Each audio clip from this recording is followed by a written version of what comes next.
Kali ini kita akan belajar tentang landasan filosofis pengembangan kurikulum. Pengertian landasan filosofis pengembangan kurikulum. Landasan dapat diartikan dasar, alas, atau bantalan. Filosofis atau filsafat berarti pengetahuan dan penyelidikan dengan akal budi mengenai hakikat segala yang ada, sebab, asal, dan hukumnya.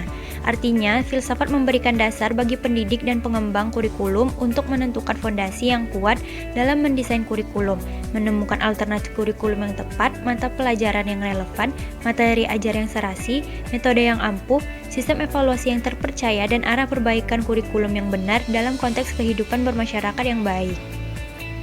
Fungsi filsafat dalam pengembangan kurikulum. 1. Filsafat dapat menentukan arah dan tujuan pendidikan. Dengan filsafat sebagai pandangan hidup atau value system, maka dapat ditentukan mau dibawa kemana anak didik itu. 2. Filsafat dapat menentukan isi atau materi pelajaran yang harus diberikan sesuai dengan tujuan yang ingin dicapai. 3. Filsafat dapat menentukan strategi atau cara mencapai tujuan. 4. Filsafat dapat ditentukan bagaimana menentukan tolak ukur keberhasilan proses pendidikan. Landasan filosofis pengembangan kurikulum. 1. Landasan filosofis pendidikan idealisme. Berdasarkan pemikiran filsafat idealisme bahwa tujuan pendidikan harus dikembangkan pada upaya pembentukan karakter, pembentukan bakat insani dan kebajikan sosial sesuai dengan hakikat kemanusiaannya. Isi kurikulum atau sumber pengetahuan dirancang untuk mengembangkan kemampuan berpikir manusia, menyiapkan keterampilan bekerja yang dilakukan melalui program dan proses pendidikan secara praktis. Implikasi bagi para pendidik yaitu bertanggung jawab untuk menciptakan lingkungan yang kondusif bagi terselenggaranya pendidikan. Pendidik harus memiliki keunggulan kompetitif baik dalam segi intelektual maupun moral sehingga dapat dijadikan panutan bagi peserta didik. 2. Landasan filosofis pendidikan realisme. Filsafat realisme memandang bahwa dunia atau realitas adalah bersifat materi. Dunia terbentuk dari kesatuan yang nyata, substansial, dan material. Menurut realisme bahwa manusia pada hakikatnya terletak pada apa yang dikerjakannya.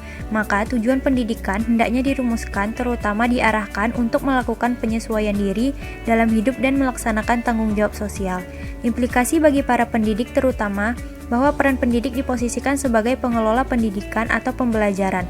Untuk itu, pendidik harus menguasai tugas-tugas yang terkait dengan pendidikan, khususnya dengan pembelajaran seperti penguasaan terhadap metode, media, dan strategi pembelajaran. 3. Landasan filosofis pendidikan pragmatisme. Filsafat pragmatisme memandang bahwa kenyataan tidaklah mungkin dan tidak perlu. Tujuan pendidikan lebih diarahkan pada upaya untuk memperoleh pengalaman yang berguna untuk memecahkan masalah baru dalam kehidupan individu maupun sosial. Implikasi terhadap pengembangan isi atau bahan dalam kurikulum ialah harus memuat pengalaman-pengalaman yang telah teruji yang sesuai dengan minat dan kebutuhan siswa. Peran pendidik adalah memimpin dan membimbing peserta didik untuk belajar tanpa harus terlampau jauh mendikte para siswa. 4. Landasan filosofis pendidikan nasional. Tujuan pendidikan nasional di Indonesia tentu saja bersumber pada pandangan dan cara hidup manusia Indonesia, yakni Pancasila. Dengan kata lain, landasan dan arah yang ingin diwujudkan oleh pendidikan di Indonesia adalah yang sesuai dengan kandungan falsafah Pancasila itu sendiri. Pelaksanaan penjabaran dan pengembangan kurikulum meliputi menjabarkan ke dalam tujuan, mengembangkan isi atau bahan, mengembangkan metode atau proses pendidikan dan hubungan antara pendidik dan peserta didik, pengembangan evaluasi semuanya secara konsekuen dan konsisten merefleksikan nilai-nilai yang terkandung dalam rumusan tujuan pendidikan nasional. Penjabaran filsafat pendidikan. 1. Filsafat perennialisme berakar pada filsafat realisme. Fokus kurikulum, mata pelajaran klasik, analisis literatur, kurikulum tetap. Tujuan pembelajaran mendidik siswa agar menjadi orang yang rasional. 2. Esensialisme berakar pada filsafat realisme dan idealisme. Fokus kurikulum, keterampilan pokok, dan mata pelajaran esensial. Tujuan pembelajaran mengembangkan kemampuan intelektual siswa, mendidik siswa agar menjadi orang yang kompeten. 3. Progresivisme berakar pada filsafat pragmatisme. Fokus kurikulum berdasarkan bakat dan minat siswa, pengembangan kemampuan individual agar mampu melakukan pemecahan masalah, mata pelajaran interdisipliner, kegiatan belajar, proyek, dan pengalaman belajar. Tujuan pembelajaran meningkatkan kehidupan sosial demokratis.